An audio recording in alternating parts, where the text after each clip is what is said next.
étape que nous, pour ceux qui croient, la première étape que nous trouvons dans la foi, c'est la croyance. Il y en a qui pensent que la foi s'arrête à la croyance, mais la croyance, ce n'est pas la foi. La croyance, c'est ce qui te permet de dire que Dieu, il existe, que tu crois en lui, que tu crois qu'il est capable de faire les choses. Mais la croyance, parce que le diable, non seulement le diable, il croit que Dieu existe, mais le diable, il sait que Dieu existe.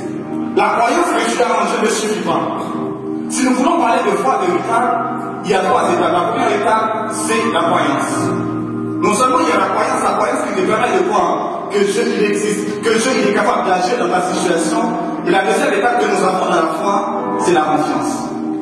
Non seulement il faut croire en Dieu, mais il faut avoir confiance en lui. Il faut savoir qu'il est capable d'agir dans ta situation. C'est pour ça que je vous ai dit dès le début que Dieu l'a déjà fait, mais c'est juste que je ne l'ai pas encore vu. Et nous allons voir ça plus tard.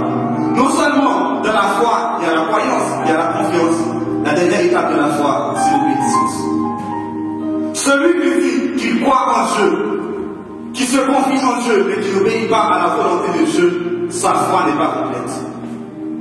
Vous allez voir que les hommes ont dit qu'ils croyaient en Dieu. Les hommes se sont confiés en Dieu. Mais juste par manque d'obéissance, il leur manquait quelque chose. Donc ce soir, vous allez voir que la puissance que la foi nous confère, les différentes puissances, les pouvoirs que nous avons à travers la foi ce soir. Ceux qui sont venus ici ce soir découragés, vous allez voir qu'à travers votre foi, vous êtes capable de grandes choses. Amen. Vous allez voir qu'à travers la foi que Dieu vous donne, vous êtes capable d'accomplir de grandes choses ce soir. La première étape que nous allons voir, c'est que la foi que nous avons en Dieu produit en nous une intimité avec Dieu. La foi que tu as avec Dieu produit en toi une intimité avec Dieu. Vous savez, tu peux louer Dieu, tu peux adorer le Seigneur, tu peux prier, tu peux lire ta parole. Mais si tu n'as pas la foi, tout cela ne sert à rien. La base de toute chose, c'est la foi. Quelle que soit la divinité, la base de toute chose, de toute relation avec cette divinité, c'est la foi qui est dans cette divinité-là. Ce soir, ce que vous devez comprendre, c'est que si tu veux avoir une intimité profonde avec Dieu, tu dois avoir foi en Dieu. Et donc, quand je dis la foi, ce n'est pas seulement de croire que Dieu il existe, mais il faut savoir te confier en lui, quelle que soit la situation qui va se présenter sur ta route. Non seulement tu dois te confier en lui, mais il faut obéir à la parole de Dieu et croire que sa volonté pour toi c'est la meilleure. Amen. La volonté de Dieu pour nous dans nos vies c'est la meilleure. Non seulement ce soir, tu dois comprendre que ton adoration ne sera jamais complète sans la foi. Tu peux faire du bruit. Tu peux crier devant le Seigneur, mais sans la foi, cela ne servira à rien. Tu peux lire la parole de Dieu, mais sans la foi, cela ne servira à rien. C'est pour ça qu'hier, Pasteur Caleb disait que Nicodème, quand au cœur de la loi, s'est présenté devant Jésus. Il lui a dit, mais que dois-je faire pour être sauvé? Jésus a dit à Nicodème, mais je suis un docteur de la loi, je ne connais pas ces choses-là. Ce qui s'est passé, c'est que Nicodème, il connaissait la loi, mais il n'avait pas la révélation de ce qui était caché derrière la loi. Et sans cette foi, sans cette intimité avec Dieu, tu n'auras jamais la révélation de ce qui est caché derrière toi. Tu pourras lire la parole de Dieu. Beaucoup de personnes vont lire le même passage que toi. Ils vont être bénis. Mais toi, tu n'auras jamais ton miracle. Parce que tu n'auras jamais la révélation de ce qui est caché derrière. Si tu veux avoir ce que Dieu dit là pour toi, cherche ton intimité avec Dieu. Cherche ton intimité. Beaucoup, vous savez, beaucoup, ils viennent à l'église. Parce qu'il y a une chose qui s'est passée. C'est que souvent nous prêchons aux gens que Dieu est capable de faire. Mais nous ne leur disons jamais ce que Dieu est. Ce qui va te délivrer dans ta situation, c'est ce que Dieu est. Sinon, tu vas toujours rester dans la foule. La foule aura les miracles, la foule aura certaines bénédictions, mais la foule n'aura jamais les meilleures choses de Dieu. Si toi tu veux ce soir avoir ce que Dieu il a pour toi, tu dois d'abord sortir de la foule et avoir cette intimité profonde avec Dieu ce soir. Beaucoup vont rester, beaucoup vont prier, beaucoup vont chanter, mais ils n'auront jamais le miracle que Dieu il a pour eux. Pourquoi? Parce qu'ils ne savent pas Dieu qui il est, mais ils savent seulement ce qu'il est capable de faire. Ce soir, ce que tu dois comprendre, non seulement tu dois savoir ce que Dieu il est capable de faire, mais est-ce que tu sais qui Dieu il est pour toi ce soir? Si je demande à quelqu'un ce soir ce que Dieu il est capable de faire, on me dira que Dieu il est capable de guérir, on me dira que Dieu il est capable de faire provision, on me dira que Dieu il est capable de donner. Mais si je te demande qui il est pour toi, quand il avait posé la question, il dit qui dis-tu que je suis? Est-ce que tu serais capable de dire au Seigneur ce soir, Seigneur, je sais qui tu es. Je sais que tu es le Fils du Dieu vivant. C'est ça que je cherche parmi nous ce soir. C'est une foi salvatrice. Vous savez, la foi qui va te sauver, c'est la foi qui va confesser le nom de Jésus. La foi qui va dire toujours Seigneur, je veux. C'est la foi qui va nourrir seulement le corps, mais l'âme ne sera jamais morte. Ce qu'il faut comprendre, c'est que l'homme, en tant qu'être tripartite, esprit, corps et âme, non seulement le corps doit être nourri, mais le spirituel aussi. Notre âme doit être nourrie avec la parole de Dieu. Nous avons besoin ce soir tous d'une intimité avec Dieu. Et cette intimité ne pourra jamais se produire si nous n'avons pas la foi, si nous n'avons pas la conviction profonde de qui Dieu est. Est-ce que Dieu s'est déjà révélé à toi? Est-ce que tu as déjà reçu la révélation de Dieu? Beaucoup, ils courent après Dieu, mais ils n'ont jamais reçu la révélation de Dieu. Et ce soir, ce que tu dois comprendre, c'est que la foi qui va te sauver, c'est la foi qui t'a révélé qu'il est dans ta vie, qu'il est dans la situation. Quelle que soit la situation qui se présente, Dieu, il est là dans la situation. Le Dieu qui agit, le Dieu qui vous voit, mais c'est aussi le Dieu souverain. Souvent nous prenons Dieu pour celui qui agit seulement, pour celui qui donne, mais nous ne prenons pas en compte que c'est le Dieu souverain, celui qui fait toutes les choses en son temps, comme il veut, quand il veut. Ce que nous devons comprendre ce soir, c'est que nous avons besoin d'une foi inconditionnelle en Dieu. Une foi inconditionnelle en Dieu. La foi qui va te permettre de pouvoir voir tes rêves se réaliser, tes projets se réaliser. C'est une foi inconditionnelle. C'est une foi qui est fondée sur Dieu. Quelle que soit la situation, si je dis Seigneur, je reconnais que c'est pas moi qui est dans la situation, je n'ai pas besoin de m'inquiéter. C'est la foi qui va dire Seigneur, je te fais confiance. Je sais Seigneur, ce qui m'arrive, c'est toi qui es derrière tout ça, je n'ai pas besoin de m'inquiéter. Parce que ta parole nous dit de vous inquiéter de rien, mais en toutes choses, faites connaître vos besoins à Dieu par les prières et les supplications. C'est cette foi que le Seigneur cherche ce soir. C'est la foi qui va produire l'intimité profonde avec lui ce soir. Et ce qu'il faut comprendre, beaucoup pensent qu'on peut être avec Dieu et être dehors. Ce qu'il faut comprendre, c'est qu'en Dieu, il n'y a pas de neutralité. C'est soit tu choisis, soit le diable choisit pour toi. C'est Dieu qui est gentleman. Dieu, il n'a pas choisi. Dieu, il ne choisit pas pour toi. Il te laisse la volonté de pouvoir choisir. Mais le diable, il ne te laisse pas la volonté. Si tu ne choisis pas Dieu, il te choisit. Ce que tu dois comprendre, c'est que c'est à toi de faire ton choix. Si tu ne fais pas un choix, le diable, il va le faire pour toi. Qu'est-ce que tu vas faire? Tu vas choisir d'avoir une intimité avec Dieu ou tu vas choisir de laisser le diable choisir pour toi ce soir? Nous allons lire, je l'ai lu au foufou, si multimédia peut mettre à l'écran, 1 Roi chapitre 18, le verset 21. 1 Roi chapitre 18, le verset 21, si le multimédia peut mettre à l'écran.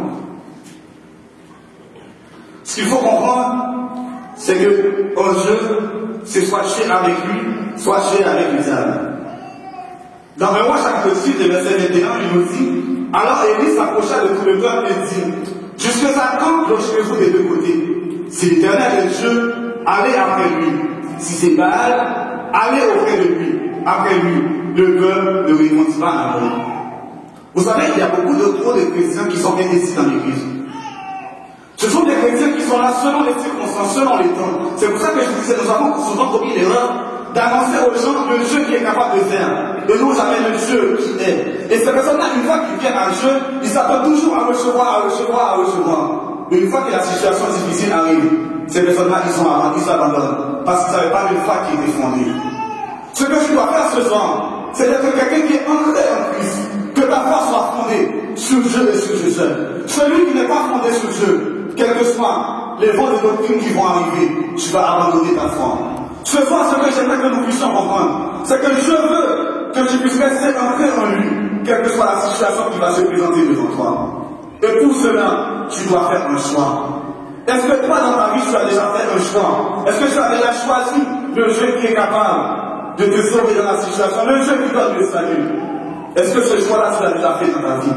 Et ce choix, tu dois le faire uniquement si tu as déjà rencontré le Seigneur. Parce que beaucoup, ils reçoivent des bénédictions de Dieu. Parce qu'il y a deux, ce qu'il faut comprendre, c'est que en Dieu, il y a deux sortes de bénédictions. Il y a les bénédictions naturelles, les bénédictions que tout le monde puisse recevoir. Mais il y a aussi les bénédictions individuelles. Ce n'est pas parce que tu reçois les bénédictions naturelles de Dieu que ça veut dire que tu es rentré dans le plan de Dieu. Beaucoup vont recevoir les bénédictions générales que Dieu lui donne. Ils croient que pour autant ils sont dans le plan de Dieu. Ce n'est pas ça qui fait de toi quelqu'un qui est dans le plan de Dieu. Tu seras dans le plan de Dieu uniquement quand tu vas recevoir les Seigneurs dans ta vie. Non seulement tu vas croire en lui, parce que croire c'est bien. Mais quand tu vas dire Seigneur, je te confie ma vie. À partir d'aujourd'hui, Seigneur, je veux que tu fasses de moi ce que tu veux. Parce que souvent, nous pensons que nous pouvons aider le Seigneur à contrôler notre vie. Mais ce que tu dois comprendre ce soir, c'est que le Seigneur, il veut la totalité de ta vie. Si tu veux garder une partie de ta vie, le Seigneur, il n'en veut pas. Ce qu'il veut, c'est la totalité de ta vie que le Seigneur, il veut ce soir. C'est une foi qui est fondée sur lui, quelle que soit la situation qui viendra. Le Seigneur veut que tu puisses dire, Seigneur, je reconnais que tu peux tout. Et que moi, dans mon infirmité, Seigneur, je ne suis rien. Je ne suis capable de rien, mais toi, Seigneur, agis dans ma situation. C'est ça que le Seigneur, il cherche ce soir. Et nous devons apprendre à passer du temps de qualité avec Dieu. Beaucoup d'entre nous, nous passons du temps avec Dieu juste pour nous donner bonne conscience, mais nous ne passons pas du temps de qualité avec Dieu. Ce que Dieu il veut, c'est que nous passions du temps de qualité avec lui. Il y a une chose qu'il faut comprendre, c'est que nous ressentons souvent avec les gens avec qui nous passons du temps. Plus tu passes du temps avec quelqu'un, plus tu le ressens. Et plus tu vas passer du temps avec Dieu, plus tu vas ressentir Dieu. Si quelqu'un veut avoir une intimité profonde avec Dieu, il faut apprendre à passer du temps avec Dieu. C'est quand la dernière fois que tu as pris le temps, un moment, de passer du temps avec Dieu, de voir ce que Dieu il a pour toi. Souvent nous pensons que, si nous, parce que l'homme a souvent peur du changement, nous pensons que si nous les laissons transformer par Dieu, c'est quelque chose de mauvais. En tant que chrétien, nous ne devons pas avoir peur du changement, mais au contraire, nous devons avoir peur de la stagnation. Si tu vois que tu es en Christ, tu n'avances pas, pose-toi la question, demande-toi, est-ce que tu es vraiment en Christ? Je vais vous dire une chose, si tu n'avances pas, c'est que tu recules. Il n'y a pas de place en Dieu. Celui qui est en Dieu, c'est soit il avance, soit il recule. Tu ne pourras jamais faire du place en Dieu. Si tu veux ce soir avancer avec Dieu, apprends à passer du temps de qualité avec lui. Apprends à avoir une intimité profonde avec Dieu. Parce que c'est ça que j'ai cherché. C'est pour ça que la parole de Dieu nous dit, ce que les Seigneurs cherchent sont des adorateurs qui l'adorent en esprit et en vérité. Et celui qui pourra adorer le Seigneur en esprit et en vérité, c'est celui qui a reçu la révélation de la parole. Beaucoup pensent que de leur propre chef, de leur propre volonté, ils peuvent y arriver. Non, tu ne pourras jamais y arriver. Tu pourras uniquement si tu abandonnes tout entre les mains de ton Dieu. Investis du temps avec Dieu. C'est dans l'investissement du temps avec Dieu que ta foi va pouvoir grandir. Quand tu viens à Dieu, ta foi se développe, ta foi se développe, ta foi se développe. La foi c'est un processus. Ta foi se développe au fur et à mesure. La foi que tu as eue hier, c'est parce que tu as aujourd'hui. Et la foi que tu as aujourd'hui va augmenter. Si à un moment tu sens que ta foi commence à faiblir, va voir les Seigneurs, demande-lui d'augmenter ta foi. Parce que la foi doit augmenter au fur et à mesure. Beaucoup d'entre nous attendons lorsque nous avons cru au Seigneur, nous étions vraiment sérieux, nous voulons tout faire pour le Seigneur. Mais avec le temps, cette foi-là, c'est une fois. C'est pour ça que la parole de Dieu nous dit, quand le Fils de l'homme viendra, trouveras-tu encore la foi sur la terre? Beaucoup ont cru, beaucoup voulaient travailler pour le Seigneur, beaucoup voulaient faire des choses pour le Seigneur. Mais une fois que la situation difficile arrive, cette personne n'étant pas fondée, n'ayant pas reçu la révélation, cette personne abandonne. Ce soir, je veux que chaque personne qui est ici, vous avez déjà reçu la révélation de la parole de Dieu. Je voudrais que vous soyez tous convaincus que vous avez en vous cette révélation, cette conviction que votre foi, il est fondé. Si le Seigneur devait venir ce soir, que je puisse dire, Seigneur, viens, je suis prêt, je voudrais y aller avec toi. Combien d'entre nous ce soir, parce que la parole de Dieu nous dit, le retour du Seigneur est proche. Retiens faire ce que tu as, je viens bientôt, Apocalypse 3, verset 11. Je viens bientôt, retiens faire ce que tu as, afin que personne ne fasse ta gloire. Si le Seigneur devait sonner la trompette ce soir, est-ce que la foi que tu as en lui te permettra d'être sauvé ce soir? Pose-toi la question pendant une seconde. Est-ce que tu es convaincu que la foi que tu as ce soir te permettra? Parce que je viens bientôt. Bientôt ça peut être à l'instant même. Bientôt ça peut être ce soir. Bientôt ça peut être demain. Peut-être que c'est la dernière étude, la dernière fois que tu entends la parole de Dieu ce soir. Est-ce que si c'est la dernière parole que tu entends ce soir, est-ce que tu peux dire, Seigneur, me voici, je suis prêt à y aller avec toi? Est-ce que tu as cette foi-là qui te convainc que tu es à la bonne place ce soir? Nous marchons derrière le Seigneur, mais est-ce que nous sommes convaincus que nous sommes avec le Seigneur? Non seulement la foi doit produire en nous une intimité profonde avec Dieu, mais la foi nous rend riches aux yeux de Dieu. La foi nous rend riches aux yeux de Dieu. Si le Seigneur te met pour moi, Luc chapitre 12, verset 16 à 21. La foi nous rend riches aux yeux de Dieu.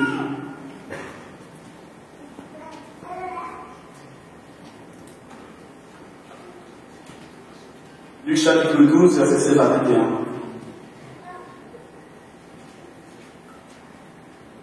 Je suis pour vous. Et il a aussi cette parabole. Les terres d'un homme riche avaient beaucoup à apporter. Il raisonnait en lui-même, disant, que ferai-je, car je n'ai pas de place pour semer ma récolte. Voici, dit-il, ce que je ferai. J'abattrai mes greniers, j'abattirai le plus grand, j'y abattrai toute ma récolte et tous mes biens. Et je dirai à mon âme, tu as beaucoup de biens en réserve pour plusieurs années. Repose-toi, mange, bois et réjouis-toi. Mais je lui dis, insensé, c'est lui-même ton âme qui sera redemandée. Et ce que tu as préparé, pour qui cela sera-t-il? Il en est ainsi de celui qui amasse des trésors pour lui-même et qui n'est pas riche pour Dieu. Ce qu'il faut comprendre, c'est que cet homme, il avait tout, mais il lui manquait une chose. Il lui manquait juste la foi. Souvent, nous avons tout ce qu'il nous faut, mais il nous manque juste une chose.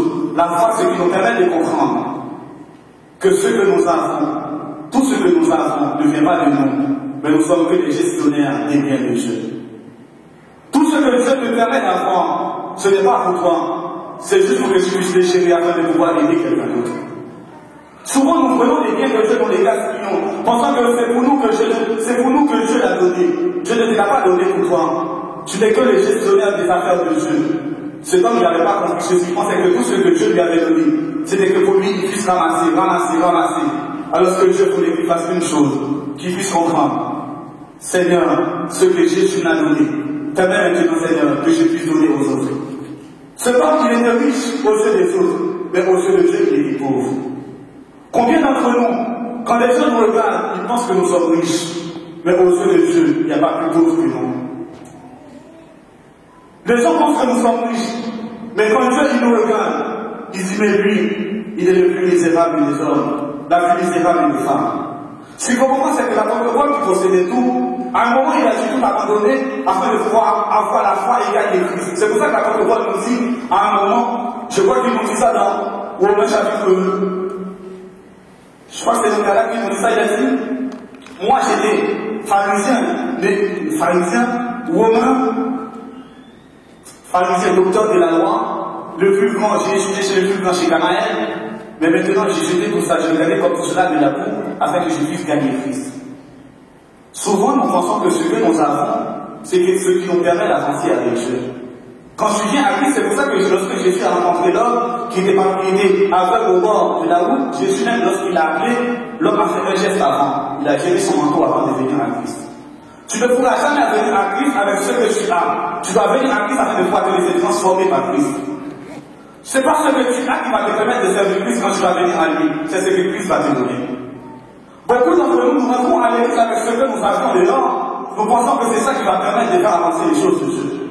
Ce que Dieu veut que je puisse comprendre, c'est que ce n'est pas ce que tu vas amener qui va changer. C'est pour ça que l'apôtre Paul nous dit dans 2 Corinthiens 5, 17, si quelqu'un est dans Christ, il est une nouvelle création, les choses anciennes sont passées et voici toutes choses sont devenues nouvelles. Ce que tu avais avant, tu dois apprendre à le laisser derrière toi quand tu viens à Christ. Ta richesse maintenant, c'est Christ. Ce que tu avais, tu pensais que ça faisait ta richesse, mais ça faisait au contraire ta pauvreté. Vous allez trouver ça bizarre. Ce que tu avais, tu pensais, tu étais riche grâce à ça, mais au contraire, c'est ce qui te rendait pauvre. Si tu veux maintenant devenir riche, tu dois apprendre à compter sur Dieu, sur ce que Dieu te donne, ce que Dieu fait pour toi dans ta vie. Et la foi véritable va te permettre de devenir enfant de Dieu. Et la parole de Dieu nous dit, dans Romains chapitre 8, verset 17, si je me souviens de mettre pour nous, la parole de Dieu nous dit que nous sommes des co-héritiers de Christ. Pour devenir co-héritier de Christ, il faut que tu sois enfant de Dieu. Romains chapitre 8, verset 17. Parce que Jésus, en tant que fils de Dieu, tu deviendras co-héritier de Christ en étant enfant de Dieu. Or, beaucoup d'entre nous, nous ne sommes pas enfants de Dieu. Tu seras riche aux yeux de Dieu si et seulement si tu es enfant de Dieu. Tu ne pourras pas partager les richesses de Christ si tu n'es pas enfant de Dieu. Celui qui pourra partager les richesses de Christ, c'est celui qui, la parole de Dieu nous dit Romains 8, verset 17, or si nous sommes enfants, nous sommes aussi héritiers de Dieu et co-héritiers de Christ. Si toutefois nous souffrons avec lui, afin d'être glorifiés avec lui. Beaucoup d'entre nous, nous réclamons les richesses de Dieu alors que nous ne sommes pas enfants. Vous savez, Dieu, ce n'est pas un Dieu des désordres. Les richesses de Dieu sont réservé tous ses enfants. Tu vas devant Dieu, tu demandes à Dieu, Seigneur, je veux des richesses, Seigneur, je veux des bénédictions. Et le Seigneur te dit, c'est vrai que j'ai des richesses en réserve, c'est vrai que j'ai des bénédictions en réserve, mais tout ce que j'ai, c'est pour mes enfants. Est-ce que toi, tu es un enfant? Il y a des choses que Pasteur Rabis dit souvent, il dit c'est le devoir qui donne des droits. À chaque fois que je parle avec Pasteur Rabis, il dit toujours, c'est le devoir qui te donne des droits. Si tu ne remplis pas tes devoirs, tu ne pourras pas l'attendre à avoir des droits. Et même dans la société dans laquelle nous vivons, tu as des droits parce que je remplis des devoirs. Celui qui décide de ne pas remplir ses devoirs en tant qu'enfant de Dieu ne t'attend pas à être pro-héritier de Christ, à être riche aux yeux de Dieu. Tu seras riche aux yeux des hommes, mais aux yeux de Dieu, tu seras pauvre. Pour Dieu, tu seras quelqu'un de très misérable. Si tu veux être riche aux yeux de Dieu, deviens un enfant de Dieu. Deviens un enfant de Dieu. Et cela est possible uniquement par la foi. Et la première richesse d'un chrétien, c'est sa croix. C'est quelque chose qui fait mal. Quand nous disons la première richesse d'un chrétien, c'est sa croix. C'est le déjà de mettre pour nous Jacques chapitre 1er, versets 2 et 3. Jacques chapitre 1er, versets 2 et 3. Ce qu'il faut comprendre, c'est que pour un chrétien, la croix, ce n'est pas un fardeau, mais c'est ton identité. La croix, ce n'est pas un fardeau pour nous en tant que chrétiens, mais ce qui fait de nous, c'est ce qui fait de nous ce que nous sommes. Dans Jacques chapitre 1er, verset 2, il nous dit, mes frères, regardez comme un sujet de joie complète des diverses épreuves auxquelles vous pouvez être exposés. Le verset 3 nous dit, sachant que l'épreuve de votre foi produit la patience. Ce qu'il faut comprendre, c'est qu'il n'y a pas de vie chrétienne sans épreuve. Bon, certains disent que la vie chrétienne est faite d'épreuves. C'est pas ça, la vie d'épreuve n'est pas faite la vie chrétienne n'est pas faite d'épreuves. Mais les épreuves font partie de la vie du chrétien. Si je dis que la vie chrétienne est faite d'épreuves, ça veut dire que je suis obligé tous les jours de traverser des épreuves. Tu n'es pas obligé de traverser les épreuves tous les jours, mais tu traverseras les épreuves dans ta vie. Tu ne pourras jamais venir à servir le Seigneur et ne pas rencontrer des moments difficiles. Tu auras des moments difficiles, tu auras des moments de doute. Mais sache que Jésus lui-même, avant qu'il te demande de porter ta croix, il a porté sa croix pour toi. Ce qui fait de toi ce que tu es ce soir, c'est parce que Christ il avait accepté de porter pour toi la croix. Malgré les situations difficiles, Jésus en tant que Dieu, il aurait pu refuser de porter sa croix. Mais pour nous donner l'exemple, il a porté la croix pour nous. Est-ce que ce soir, tu portes ta croix, la croix que le Seigneur t'a confiée? Beaucoup d'entre nous, le Seigneur nous a confié la croix, mais nous avons abandonné notre croix. Ce qu'il faut comprendre, tu ne dois jamais abandonner ta croix. Abandonner la croix, c'est abandonner ton identité. Abandonner la croix, c'est abandonner ce qui fait de toi ce que tu es. Et abandonner ta croix, c'est abandonner ta délivrance. Ce qu'il faut comprendre, c'est que la croix que tu portes aujourd'hui, c'est ce qui va te permettre, comme je l'ai dit souvent, c'est ce que tu vas poser sur le pont quand tu arriveras à un endroit afin de pouvoir traverser la rivière. Si tu coupes une partie de ta croix, comment tu vas faire quand tu vas arriver devant la rivière et qu'il faut mettre ta croix pour traverser le pont? Comment tu vas faire à cet instant-là? Je veux que chacun d'entre nous, que nous portions notre croix en tant que chrétiens. Je veux que, malgré tout ce qui pourrait se présenter devant toi, que je puisse dire, Seigneur, j'ai ma croix, et je veux garder ma croix jusqu'au dernier instant. C'est pour ça que l'apôtre Paul nous a dit, j'ai combattu le bon combat. J'ai achevé ma course. Je sais désormais que la croix de Dieu est réservée. L'apôtre Paul, il avait porté sa croix. Combien de chrétiens ont abandonné leur croix ce soir? Combien de chrétiens ont dit, cette croix est trop lourde pour moi, je ne pourrais jamais la porter. Ils ont décidé d'abandonner en cours de chemin. Je ne veux pas de lâches. Je ne veux pas de personnes qui vont commencer et qui vont abandonner. Et ce que tu dois toujours faire devant Dieu, c'est que dans ta situation difficile, tu dois toujours poser une question à Dieu. La question que tu dois poser à Dieu, c'est pourquoi? Pourquoi en deux mots? Déjà, mais pourquoi en un seul mot? Pourquoi en un seul mot? Ça veut dire que je demande au Seigneur, c'est quoi la cause? Le Seigneur ne doit pas d'explication sur la cause de ce qui t'est arrivé. Mais je dois demander au Seigneur, pourquoi? Juste pour dire au Seigneur, dans quel but tu permets que cela puisse m'arriver? L'épreuve qui t'arrive, tu dois demander au Seigneur, qu'est-ce que tu veux m'enseigner par là? Et non, Seigneur, pourquoi tu permets que cela m'arrive? Beaucoup d'entre nous, quand les épreuves arrivent sur notre route, nous commençons à blâmer Dieu. À dire, Seigneur, pourquoi tu permets que cela m'arrive? Pourquoi tu permets, Seigneur, tant d'épreuves, tant de moments difficiles? Ce que le Seigneur veut que tu fasses ce soir, c'est que tu puisses, dans le moment difficile, dire, Seigneur, quelle est la révélation de ce qui est caché derrière une telle épreuve comme ça? Quelle est la révélation, Seigneur? C'est pour ça que lorsque Job traversait ce moment difficile, il a commencé à se plaindre devant Dieu. Je lui ai dit, où étais-tu lorsque je créais la terre? Où étais-tu lorsque j'affermissais la terre sur les eaux? Job n'avait pas compris qu'il devait juste demander au Seigneur, Seigneur, qu'est-ce que je peux m'enseigner par là? C'est pour ça que la parole nous dit, regarde comme un sujet de joie des diverses épreuves auxquelles nous sommes confrontés dans notre vie. Le moment difficile que tu traverses, c'est juste parce que Dieu veut te révéler quelque chose là-dedans. Ne te plains pas devant Dieu. Dieu, il sait ce qu'il fait. Il sait que la situation allait se présenter comme ça devant toi. Fais confiance à Dieu. Demande seulement au Seigneur, quelle est la révélation que tu as pour moi dans cette épreuve? Quel est le message que je veux faire passer à travers ça? Beaucoup d'entre nous avons abandonné la foi parce que nous n'avons pas compris. C'est juste l'examen que nous passions, ce n'est juste pour passer d'une étape à une autre. Et malheureusement, beaucoup arrivent à rater l'examen que nous passons avec le Seigneur. Ce que je veux ce soir, c'est que nous puissions tous comprendre que l'épreuve que tu traverses ne pourra jamais t'anéantir, mais au contraire, cette épreuve va te rendre plus fort. L'épreuve que tu traverses, c'est ce qui va faire ta force plus grande. N'abandonne pas ta foi. N'abandonne pas la foi que Dieu t'a donnée. Et non seulement ce qui va faire la richesse du chrétien, c'est la croix qui va voter, mais c'est aussi, tu seras riche devant Dieu. Seulement, si et seulement si tu restes à la place où Dieu t'a placé.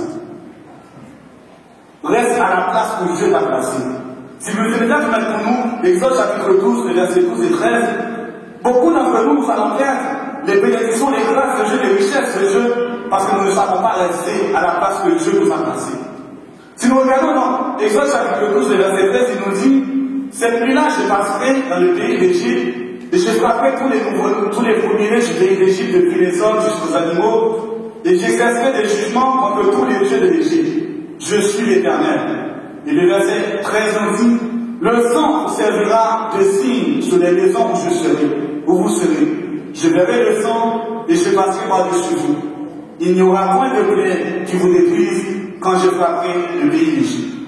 Pour mettre ça en contexte, c'est que, après avoir été frappé par les 9 plaies, Dieu s'apprête à frapper les Égyptiens par la 6e plaie. Les 9 premières plaies, à chaque fois, les Égyptiens ont été touchés et les Israélites aussi étaient touchés. Là, Dieu arrive à un moment, il a dit la 10e plaie, je vais vous épargner. Mais vous serez épargnés seulement si vous restez dans la maison, vous allez mettre du sang de l'agneau qui symbolise le sang de Christ qui libère, le sang de Christ qui protège. Si et seulement si vous immolez un agneau sans défaut et sans tache, vous mettez le sang sur le linteau de la porte, lorsque l'ange va passer, l'ange va reconnaître la maison, et là, vous ne serez pas touchés. Beaucoup d'entre nous, ce que nous ne comprenons pas, c'est que Dieu n'est pas obligé de nous protéger à un endroit où il ne nous a pas placés. Dieu ne te voit pas de protection là où il ne t'a pas placé. Dieu te voit la protection uniquement à l'endroit où il t'a placé. Tous les premiers-nés des Égyptiens ont été épargnés. Pourquoi? Parce qu'ils sont restés dans la maison où Dieu les a dit, il y aura le sang de l'agneau qui va te protéger. Le sang de Christ ne te protégera uniquement si tu restes dans la maison de Dieu. Le sang de Christ te protégera uniquement si tu restes à l'endroit où Dieu t'a placé. Beaucoup d'entre nous, nous allons là où Dieu ne nous envoie pas, et après nous appelons les Seigneurs. Le Seigneur peut te délivrer, mais il n'est pas obligé de les faire. La richesse de la protection de Dieu, tu l'as uniquement si tu restes là où Dieu t'a placé. Si tu comprends que là où Dieu t'a placé, c'est ce que Dieu voulait pour toi. Beaucoup d'entre nous, nous pensons que nous pouvons aider Dieu. C'est ce qui s'est passé avec le roi Saül. Le roi Saül, ce qui s'est passé avec le roi Saül, c'est que le roi Saül, il pensait qu'il pouvait aider Dieu. Le prophète Samuel a dit au roi Saül, les Philistins vont vous attaquer. Non seulement les Philistins vont vous attaquer, mais ne vous inquiétez pas, Dieu il sera avec vous, il va vous délivrer. Le prophète Samuel est parti. Les Philistins viennent, ils campent devant les Israélites. Le roi Saül, il ne voit pas Samuel, le roi Saül n'avait pas le droit d'offrir des sacrifices. C'est uniquement le prophète qui avait le droit d'offrir des sacrifices à ce moment-là, mais ça ne tant que sacrificateur. Le roi Saül, dans son empressement, pensant qu'il peut aider Dieu, il a offert un sacrifice à la place du prophète, à la place du sacrificateur.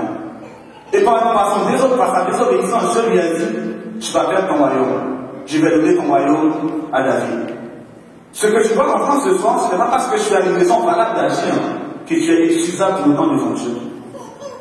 Avoir une bonne raison d'agir ne te rend pas excusable devant Dieu pour autant. Tu peux voir la situation qui se présente devant toi. Tu vois que c'est une situation où il faut agir. Mais Dieu t'a dit quoi? Est-ce que Dieu t'a pas demandé d'attendre? Est-ce que tu penses que Saül pensait que Dieu était en retard? Tu penses que Dieu est très en retard? Dieu t'a fait une promesse, Dieu t'a dit que je serai avec toi. Je vais te délivrer, ne t'inquiète pas. Tu verras les Égyptiens, les Philistins qui vont se présenter devant toi. Ces Philistins, ne t'inquiète pas, moi-même, je vais les combattre pour toi. Mais Saül ne comprenait pas ceci. Il pensait que de lui-même, il pouvait donner un coup de main à Dieu. Beaucoup d'entre nous pensons souvent que nous pouvons aider Dieu. C'est ce qui s'est passé aussi avec Abraham. Dieu a dit à Abraham qu'il aurait un enfant avec sa femme Sarai, avec Sarah. Mais ce qui s'est passé, c'est que Sarah et Abraham pensaient qu'ils pouvaient aider Dieu. Tout ça, c'est un manque de foi, parce que je ne veux pas attendre la promesse que Dieu a faite sur ta vie. La promesse que Dieu a faite sur ta vie, elle s'accomplira. Quel que soit le temps que ça prendra, la promesse de Dieu sur ta vie s'accomplira. C'est pour ça que je vous ai dit, Dieu l'a déjà fait, mais c'est juste que tu n'as pas encore vu. Ce que je voudrais que vous puissiez comprendre ce soir, ce n'est pas parce que tu vois quelque chose qu'elle existe, et ce n'est pas parce que tu ne vois pas quelque chose qu'elle n'existe pas. Ce n'est pas parce que tu vois quelque chose qu'elle existe, et ce n'est pas parce que tu ne vois pas quelque chose qu'elle n'existe pas. Les scientifiques, j'ai une formation scientifique, en tant que chimiste, j'ai appris pendant ma formation qu'elle est vraie uniquement ce qui peut être vérifié par l'expérience. C'est faux. Elle est vraie uniquement ce qui sort de la bouche de Dieu. Si tu sais que Dieu te l'a dit, c'est qu'il est vrai. Ce n'est pas la science qui va te dire que c'est vrai. La science va te dire que tu es malade, mais si Dieu t'a dit que tu es guéri, c'est que tu es guéri. La science va te dire que tu n'auras jamais d'enfant, mais si Dieu t'a dit que tu auras une descendance, c'est que tu l'auras. Et vrai uniquement ce qui sort de la bouche de Dieu. Ce que la science dit, la science essaie de démontrer des choses vérifiées. C'est pour ça qu'il y en a beaucoup d'entre eux. Ils sont morts quoi que vivants. Parce que pour eux, ils pensent qu'ils sont vivants, parce qu'ils sont le souffle de vie. Mais nous, en tant que chrétiens, nous comprenons que nous sommes vivants, parce que nous avons l'esprit de Dieu en nous. Celui qui est vivant devant Dieu, c'est celui qui a l'esprit de Dieu en lui. Or, le scientifique pense qu'il est vivant parce qu'il a le souffle en lui. Tu dois comprendre ce soir, ce n'est pas parce que tu vois quelque chose devant toi que cette chose existe. Et ce que tu vois devant toi peut ne pas exister. Et ce que tu ne vois pas existe déjà pour toi. Ton miracle existe déjà, c'est juste que tu n'as pas encore vu. C'est parce que tu n'as pas encore vu ton miracle qu'il n'existe pas. Ce n'est pas encore parce que tu n'as pas encore vu la guérison que Dieu a déjà envoyée pour toi que ta guérison n'existe pas. C'est juste que toi, tes yeux n'ont pas encore vu. Mais Dieu l'a déjà envoyée, elle existe déjà. Ce que tu vois peut être vrai. Et elle sera vraie uniquement si c'est Dieu qui l'a prononcé. Ne laisse jamais quelqu'un te faire croire que quelque chose est vrai si cela ne vient pas de Dieu. Beaucoup de personnes essaient de nous faire croire que certaines choses sont vraies, alors que c'est des choses qui sont complètement fausses.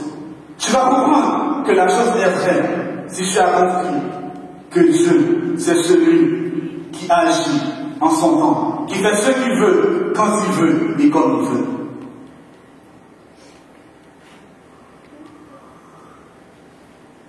Et non seulement la foi va produire en nous une intimité avec Dieu, non seulement la foi que nous avons en Dieu va nous rendre riches aux yeux de Dieu, mais la foi que nous avons en Dieu va nous permettre de découvrir les pouvoirs que nous avons en Dieu. La foi que nous avons en Dieu va nous permettre de découvrir les pouvoirs que nous avons en Dieu. Si nous mettons maintenant Daniel chapitre 3, je vais réfléchir à verset pour dans Daniel chapitre 3. Si nous mettons mettre à l'écran pour nous. La foi que tu as en Dieu te permettra de voir tous les pouvoirs que tu as en Dieu. Je vais lire pour vous les versets 6 qui nous dit: quiconque ne se prosternera pas et n'adorera pas sera jeté à l'instant même au milieu d'une fournaise ardente. Et le verset 8 nous dit: à cette occasion et dans le même temps, quelques Chaldéens s'approchèrent et accusèrent les Juifs. Le verset 13: alors Nebuchadnezzar, irrité et furieux, donna l'ordre qu'on amena Shadrach, Meshach et Abed-Nego. Le verset 15: maintenant tenez-vous prêts, et au moment où vous entendrez le son de la trompette, du chalumeau, de la guitare, de la sandue, du salterion, de la cornemuse, et de toutes sortes d'instruments, vous vous prosternerez et vous adorez la statue que j'ai faite. Verset 7, verset 15 toujours: si vous n'adorez pas, vous serez jetés à l'instant même au milieu d'une fournaise ardente. Et quel est le jeu qui vous délivrera de ma main? Verset 16: Shadrach, Meshach et Abed-Nego répliquèrent au roi Nebuchadnezzar: nous n'avons pas besoin de te répondre là-dessus, au roi. Voici notre jeu que nous servons. Toi nous délivrer de la fournaise ardente, et il va nous délivrer de ta main, au roi. Sinon, sache, ô roi, que notre Dieu, que nous ne servirons pas tes dieux, et que nous n'adorerons pas la statue d'or que tu as fait. Verset 19. Sur quoi Nebuchadnezzar fut rempli de colère, et il changea le visage en tournant les regards contre Shadrach, Meshach et Abednego. Il reprit la parole et ordonna de chauffer la fournaise 7 fois plus qu'il ne convenait de la chauffer. Puis, il commanda à quelques-uns de ses vigoureux soldats de son armée d'éliminer Shadrach, Meshach et Abednego et de les jeter dans la fournaise ardente. Ces hommes furent liés avec leurs caleçons, leurs tuniques, leurs manteaux et leurs vêtements jetés au milieu de la fournaise ardente. Ce qu'il faut comprendre, je vous ai dit que la foi va te permettre de découvrir tes pouvoirs en Dieu. Si vous regardez ici, il y a une première chose, une première vérité biblique qu'il faut noter ici, c'est que la foi que tu as en Dieu ne va jamais fermer la fournaise de toi. La foi que tu as en Dieu ne va jamais fermer la porte de la fournaise, mais elle prépare pour toi la façon d'en sortir. Dieu ne va pas éviter que le méchant il commence à creuser le trou pour toi, mais Dieu fera en sorte que le méchant il tombe dans le trou lui-même qu'il a creusé pour toi. Ce qu'il faut comprendre, c'est que c'est pas ta foi n'empêche pas les épreuves d'arriver, mais avant même que les épreuves arrivent, Dieu il prépare déjà pour toi le moyen d'en sortir, le moyen de sortir de cette épreuve qui pourrait te dépasser si tu étais seul. Et ce qu'il faut voir ici aussi, il y a une chose qui s'est passée. C'est qu'on nous dit que la fournaise a été chauffée 7 fois plus qu'il ne convenait de les faire. Le chiffre 7, c'est quoi? Le chiffre 7, c'est le chiffre de la perfection. Lorsque Nebuchadnezzar a demandé de chauffer la fournaise une fois, Dieu lui a dit, je cherche un archange afin de pouvoir aller délivrer mes serviteurs. Nebuchadnezzar a dit, une fois c'est pas assez, chauffez 2 fois la fournaise. Dieu a dit, maintenant je veux un ange. Nebuchadnezzar a dit, ce n'est pas assez, je veux chauffe 3 fois. Dieu a dit, maintenant je veux rester la fin. Nebuchadnezzar a dit, non c'est pas assez, chauffe 4 fois. Dieu a dit, je veux un chérubin. Arrivé à cette fois, Dieu a dit non. Maintenant c'est le chiffre de la perfection, c'est moi qui dois me lever maintenant. Nebuchadnezzar pensait que la fournaise, il pensait qu'il chauffait la fournaise. Mais Dieu a dit maintenant, une fois qu'il a chauffé la fournaise cette fois, il a multiplié les pouvoirs par 7 maintenant. Je m'apprête maintenant à faire quelque chose que je n'ai jamais fait. Je vais moi-même me déplacer. Voilà le pouvoir que tu as par la foi. Le pouvoir que tu as par la foi, c'est que tu fais Dieu se déplacer de son côté. Parfois nous pensons que de notre façon de faire, nous pouvons déplacer Dieu. Tu ne dépasses pas Dieu uniquement par la foi. Quand les autres vont commencer par creuser le trou pour toi, quand ils vont commencer plus le trou sur la profonde, plus terrible sera le chute. Quand tu vois le trou qui est devant toi, ne sois pas affolé. Le trou que tu vas devant toi, c'est quelque chose de spécial que Dieu est en train de préparer. Je vois que le trou n'est pas encore assez profond ici, creuse encore. Vous savez pourquoi il demande de creuser encore? Parce qu'il veut que tu aies une délivrance définitive. Une fois qu'il va tomber dans ce trou-là, il ne pourra plus jamais se relever. Souvent, nous voyons le trou qui est devant nous, nous sommes affolés. Ne sois pas affolé. C'est ta délivrance définitive que Dieu est en train de préparer. Celui que tu vois là, c'est son malheur qu'il est en train de préparer. L'élément difficile, comprends que Dieu, il est juste en train de travailler pour toi en coulisses. Tu ne vois pas. C'est une réaction tout à fait humaine dans nos moments difficiles d'abandonner Dieu. Et sache que Dieu, il ne t'a jamais abandonné. Il est en train de travailler pour toi. Pendant que l'autre pense que, parce que le pont a été creusé, il faut que quelqu'un soit enterré. La fournaise a été, si vous regardez dans le passage, il s'est passé une chose.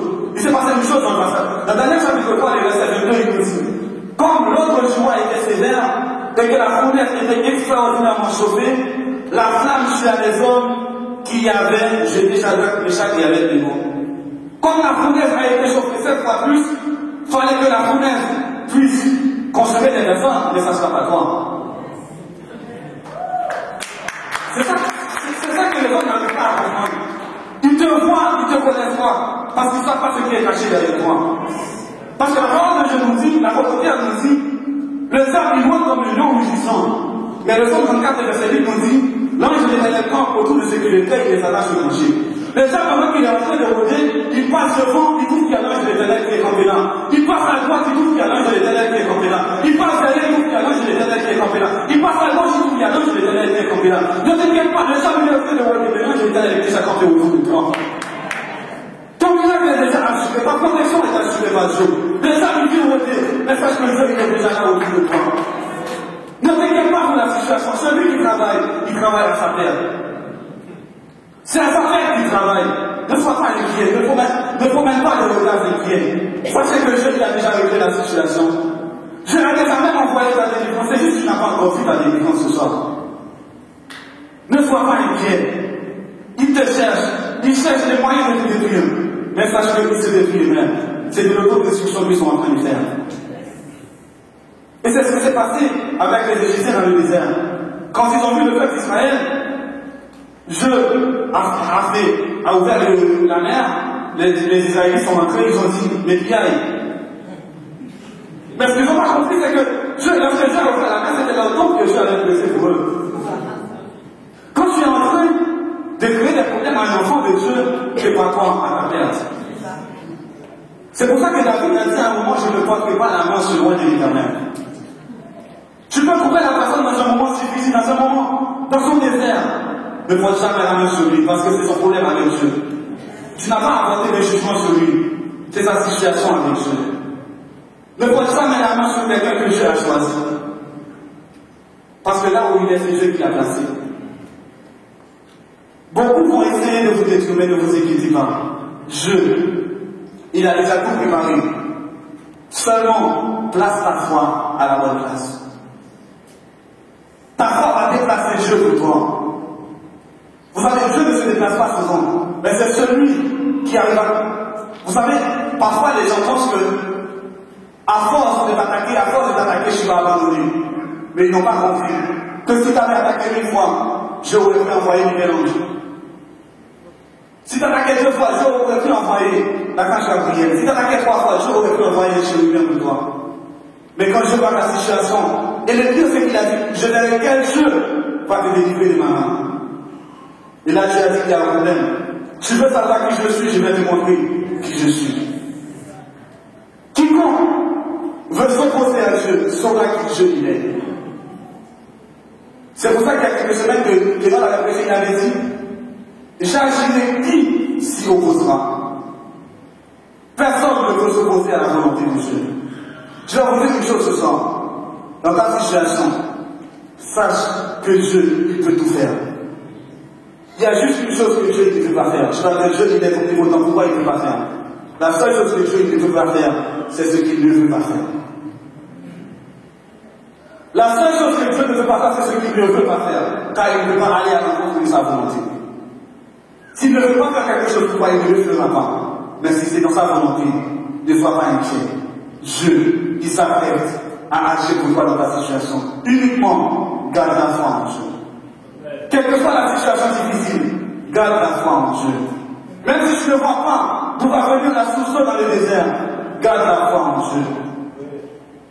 Parce que Dieu, il s'apprête à faire quelque chose pour toi. Et ce que j'aime avec Dieu, c'est que quand Dieu il agit, il faut qu'il y ait toujours un témoin. Quelque chose. Dieu ne fait jamais des choses petites. Quand Dieu il fait quelque chose, c'est toujours, il fait toujours des choses en grand. Ce que tu vas comprendre ce soir, c'est que ta foi va produire un témoignage. Si vous regardez toujours Daniel chapitre 3, le verset 29, il nous dit que voici ce que le roi Nébuchadnezzar dit. Voici maintenant l'ordre que je donne. Tout homme à quelque peuple, nation ou langue qui s'appartienne, qui parlera mal du jeu de Shadrach, de Meshach et d'Abednego sera mis en pièces et sa maison sera réduite en état d'immondice parce qu'il n'y a aucun autre Dieu qui puisse délivrer comme lui. Voilà maintenant le roi qui disait quel Dieu va vous délivrer de ma main. Maintenant il dit je vais redéfier quiconque dira du mal du Dieu de Shadrach, de Meshach et d'Abednego. Comprends que pas ta prise de position, pas ta foi. Tu n'as même pas besoin de dire beaucoup de choses, juste ta foi va produire un témoignage. Celui qui aujourd'hui va dire je n'existe pas car on ne veut pas prouver l'existence de Dieu, celui qui va dire demain je veux entendre que tout le monde puisse dire tu viens de ce Dieu-là. Parce que le jour où on arrivera à prouver que Dieu existe, il ne sera plus Dieu. On ne pourra jamais prouver que Dieu existe. Comme Pasteur Caleb le dit souvent, Dieu se révèle. Celui qui dit je m'adresse, ne te bats pas avec lui. Garde la foi en Dieu. Garde la foi. Par ta conviction, il va voir que de lui-même il dira Dieu ne nous envoie pas à aller nous battre avec les gens. Dieu ne nous envoie pas à aller convaincre les gens. C'est l'œuvre du Saint-Esprit. La seule chose que Dieu te demande, c'est de prendre position. Comme c'était le cas de Shadrach, de Meshach et d'Abednego, ils ont pris position pour Dieu. C'est ce que Dieu veut que nous fassions pour lui ce soir. Que nous puissions prendre position pour lui. Quelle que soit la situation qui va se présenter devant toi, que tu dises, Seigneur, je prends position pour toi. Seigneur, on dit que tu n'existes pas, mais pour moi, même si pour tout le monde tu n'existes pas, mais je sais que pour moi tu existes. Vous savez, il y a des croyants qui sont des croyants de foule, des croyants collectifs. Ils sont croyants quand ils sont tous ensemble, mais seul, il n'est pas croyant. Sa foi, c'est une foi collective. C'est pour ça que la parole de Dieu nous dit que le salut est personnel. Tes parents ont la foi, mais la foi de tes parents ne va pas te sauver. Évite et cesse d'avoir cette foi collective. Cette foi qui te fait penser que tu te sens fort, tu te sens puissant quand tu es avec les autres, mais quand tu es seul, tu ne te reconnais même pas. Et on ne te reconnaît pas, on ne sait même pas si tu es vraiment chrétien. Laisse la foi collective, embrasse ce soir la foi individuelle. Ça fait trop longtemps que nous sommes connectés, nous sommes branchés au jeu des autres, au jeu des parents, au jeu des amis, au jeu de nos grands-parents. Beaucoup disent, c'est vrai que c'est toujours bien de prier le Dieu d'Abraham, le Dieu d'Isaac, le Dieu de Jacob. Mais quand est-ce que tu vas dire, mon Dieu? Quand est-ce que tu vas commencer à prier Dieu? Tu vas dire, mon Dieu, je m'adresse à toi, le nom au Dieu qui a fait pour Abraham. Dieu, il a fait pour Abraham, c'est bien. Mais toi, est-ce que ce soir, tu ne crois pas que Dieu est capable, ce qui a fait pour Abraham, de le faire pour toi dans ta vie? Tu as prié le Dieu d'Isaac, c'est bien, mais toi, est-ce que Dieu il existait seulement pour Abraham? Est-ce que Dieu il existait seulement pour Isaac? Est-ce que Dieu n'existait pas pour toi ce soir? Par notre manque de prise de position, nous perdons ce que Dieu il a pour nous. Et ce que Dieu il veut ce soir, c'est que nous puissions commencer par comprendre qu'il a déjà tout fait pour nous. C'est juste que nos yeux n'ont pas encore vu ce qu'il a fait. Et une fois que tu vas comprendre que Dieu il a déjà tout fait pour toi, tu vas même commencer par remercier Dieu sans même voir ce que Dieu il a déjà fait. Un exemple assez simple. Quand quelqu'un vous donne des cadeaux, est-ce que vous déballez les cadeaux avant de remercier la personne ou vous remerciez avant de déballer les cadeaux? Quelqu'un vous donne des cadeaux, vous remerciez la personne et vous déballez les cadeaux ensuite, sans savoir si c'est quelque chose qui va vous plaire. Il doit en être de même pour Dieu. Dieu te donne quelque chose sans même savoir ce que Dieu il envoie. Quand il va l'envoyer, commence par remercier Dieu. Commence par remercier Seigneur, je reconnais que ce que ta bouche a dit, ta main va l'accomplir. Je ne sais pas à quel moment tu vas l'accomplir, mais je sais que cela va se produire. Je ne sais pas quand ça va arriver, mais Seigneur, je ne m'inquiète pas, car je sais que tu es un Dieu fidèle, un Dieu juste, en ton temps tu agiras pour moi. Le problème que nous avons, c'est que nous ne savons pas si c'est le temps de Dieu. Nous pensons que Dieu, il est obligé d'agir dans notre temps. Il y a le temps des hommes et il y a le temps de Dieu. Ce qu'il faut comprendre, c'est que Dieu, il s'apprête à agir pour toi. Mais attends le temps de Dieu ce soir. Attends que Dieu puisse faire les choses. Parce que souvent, en tant que chrétien, nous n'arrivons pas à discerner le temps de Dieu. Avec Dieu, ne laisse jamais ses enfants sans réponse.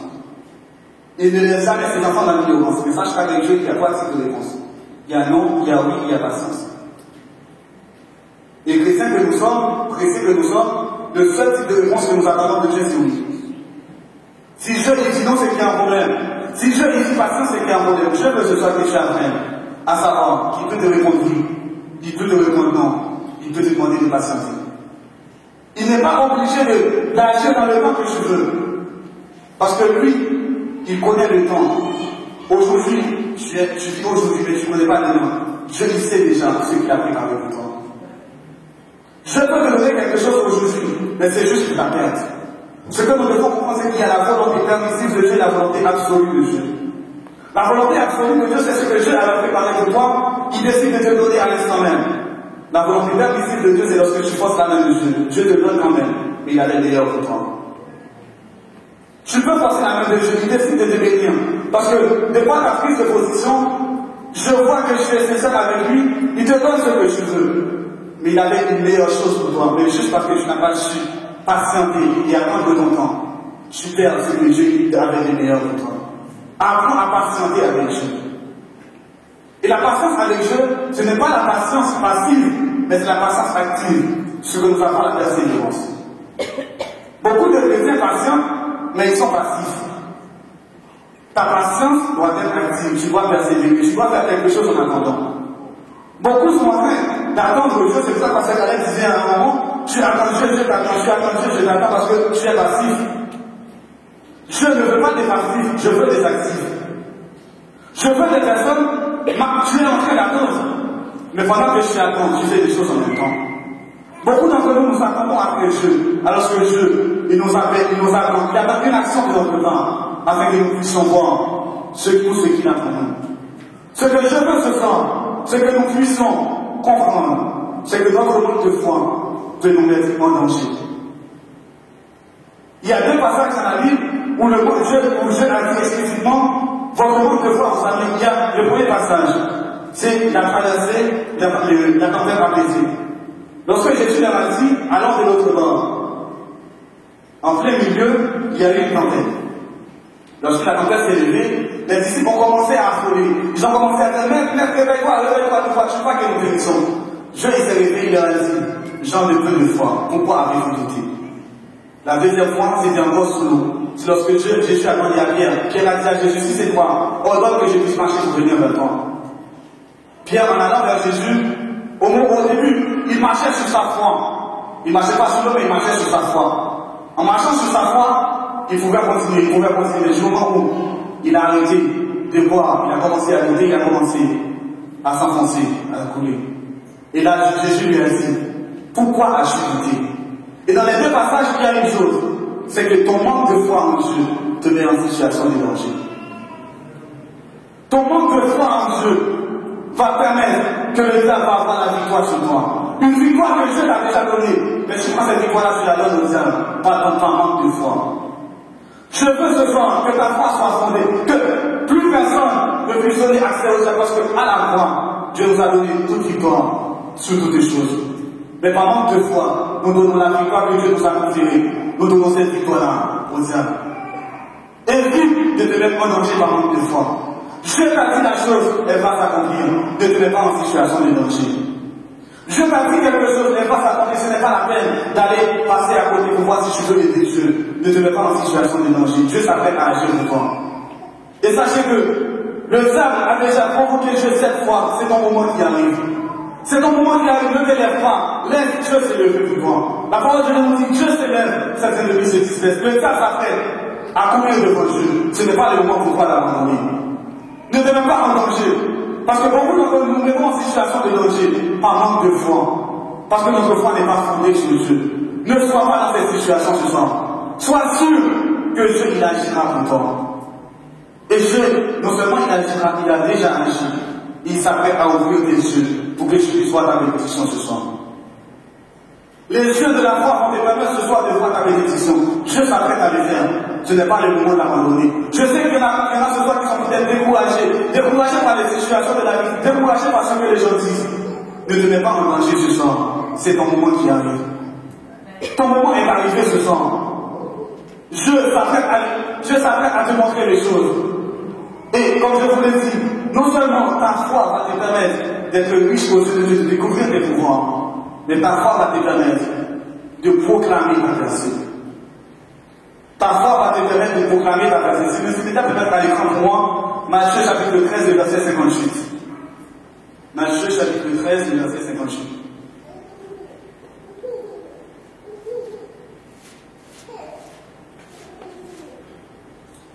Matthieu 13, 58 nous dit, et il me fit beaucoup de miracles dans ce lieu à cause de leur incrédulité. Et il me fit beaucoup de miracles dans ce lieu à cause de leur incrédulité. Ce qu'il faut comprendre, c'est que Dieu agit uniquement là où il y a la foi. Dieu agit uniquement là où il voit qu'il y a la foi. Là où je vois qu'il y a l'incrédulité, qu'on pense qu'il pourrait peut-être faire, mais là-dessus le faire, Dieu il n'agit pas. C'est pour ça que Dieu il disait souvent, qu'il te soit fait selon ta foi. Qu'il te soit fait selon ta foi. Et il y a un homme dans la Bible qui avait compris ceci. C'était le roi Ézéchias. Selon le roi chapitre 20, le verset 1 et 2, la parole de Dieu nous dit, il y a le prophète Ésaïe qui s'est présenté devant le roi Ézéchias. Il a dit au roi Ézéchias, je m'envoie vers toi aujourd'hui te dire, roi Ézéchias, tu as vécu. Aujourd'hui même tu vas mourir, même mets tes affaires en ordre, parce que c'est ton jour tu vas mourir. Et le roi Ézéchias, de par sa foi, il a compris une chose. Il a dit, Seigneur, j'ai toujours été fidèle à toi. Pourquoi je devrais accepter cette mort? Ce qu'il faut commencer que par ta foi, tu peux faire changer la vie de Dieu. Je peux revenir sur sa décision de par ta foi ce soir. De par la position que tu vas prendre pour Dieu, je peux décider d'ajouter des choses à ce que je te demande. Mais est-ce que ce soir tu es prêt à réclamer ta bénédiction devant Dieu? Est-ce que tu es prêt à réclamer ta percée devant Dieu ce soir? Est-ce que tu es convaincu que Dieu est capable de te donner ta percée ce soir? Si tu es convaincu que Dieu est capable de le faire, tu vas l'avoir ce soir. Tu auras ton miracle. Mais tu dois être prêt à le réclamer devant Dieu. Dieu, il s'apprête ce soir à faire un détour. Dieu, il s'apprête ce soir à faire quelque chose qu'il ne fait pas souvent. Ce qui est de changer la vie. Dieu s'apprête à changer la vie pour toi ce soir. Mais est-ce que toi tu es prêt à réclamer devant Dieu? Non seulement il y avait moi Ézéchias, mais il y avait Jacob. Lorsque Jacob a rencontré l'ange, selon Genèse chapitre 32, Jacob a dit à l'ange, tu ne partiras pas tant que tu n'auras pas béni. Jacob a combattu avec l'ange, c'est selon Genèse, si vous déjà pour nous, Genèse chapitre 32, les versets 26 à 28, je vais dire ça pour vous. Genèse chapitre 32, versets 26 à 28. Verset 26 nous dit, il dit, laissez-moi aller car l'aurore se lève. Et Jacob répondit, je ne te laisserai point aller, que je n'ai béni. Il lui dit, quel est ton nom? Il lui répondit Jacob. Il dit encore, ton nom ne sera plus Jacob, mais tu seras appelé Israël, car tu as lutté avec Dieu et avec des hommes, et tu as été vainqueur. Voilà un homme qui a rencontré Dieu, il a dit à Dieu, je ne connais pas ton agenda, je ne sais pas ce que tu as à faire. Mais tant que tu n'auras pas béni, tu ne pourras pas y aller. C'est ça que Dieu veut ce soir. Des gens qui sont prêts à faire violence. C'est pour ça que la parole de Dieu nous dit, le royaume des cieux est forcé, ce sont les violents qui s'en emparent. Tu auras ta percée ce soir si tu fais violence. Si tu comprends que ta percée, tu en as droit, mais pour cela, est-ce que tu es prêt à aller plaider ta cause devant Dieu? Combien d'entre nous sont prêts à plaider notre cause devant Dieu? Mais pour plaider ta cause, il faut savoir, est-ce que tu as le droit, est-ce que tu as un crédit devant Dieu afin de pouvoir plaider cette cause-là? Beaucoup d'entre nous allons plaider notre cause devant Dieu. Je vais dire, j'aimerais bien t'entendre écouter ta cause, mais je n'ai pas avocat, je n'ai pas ton diplôme, je ne peux pas t'écouter parce que je n'ai pas assez de crédit. Ce qui va te donner le diplôme d'avocat, c'est ta foi devant Dieu. Je connais une seule chose, c'est ta foi qui va pouvoir t'aider à plaider devant Dieu ce soir. Je veux que nous puissions, si tu te demandes de foi ce soir, demande à Dieu d'augmenter ta foi. Et si tu penses que tu as assez de foi devant Dieu, la situation qui se présente devant toi, refuse la situation ce soir.